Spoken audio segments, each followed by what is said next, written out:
The bill also still needs the approval of the United States Department of the Interior, but Governor Ned Lamont plans to sign this right away in hopes that everything gets underway before the start of the NFL season. This week. Maybe tomorrow. That's how quickly Governor Ned Lamont wants to sign into law Connecticut's gambling expansion bill after the Senate passed the legislation 28-6 late Tuesday. And the legislation is adopted. To legalize sports betting and online gambling, a major victory for both tribal nations in the state, Mohegan Sun and the Mashantucket Pequots. Celebrating the 384 years of survival since that mystic attack, and waking up to the news that there's this new partnership with the state and the tribe and the tribes, Mohegan and Pequot, who are all part of that conflict those many centuries ago, was almost the storybook ending. Years in the making, and in exchange for monthly payments ranging up to 20% of gross revenues. The bill lets both tribes do in-person and online sports and fantasy sports wagers for $500,000 each year, $1 million annually for the Connecticut Lottery Corporation for in-person online sports betting, and Keno as well as online lottery games for the CLC.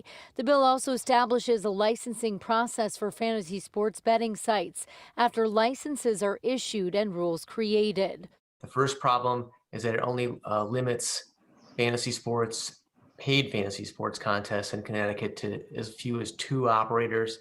We have dozens of operators in our industry that are licensed in multiple states across the country. Almost every other state that has passed fantasy sports legislation and required registration, they've allowed for temporary licensing so that the companies in the state can continue to operate, and the fans will be able to keep playing paid fantasy sports contests and daily fantasy sports during the process.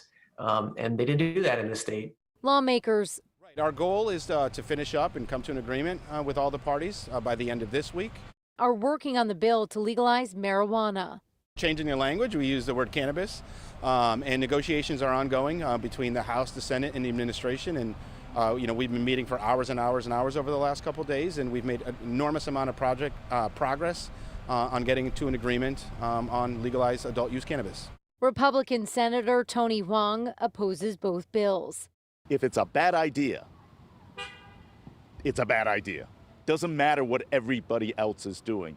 And I say the irony is steep in this because we're... Now today at an unrelated news conference, Governor Ned Lamont talking about broad agreements on regulations, and the questions now being where do the profits go, and wanting to help those impacted greatly by the war on drugs. He says we will know more in the coming days. Reporting live outside the Capitol, I'm Jill Konopka, Fox 61 News.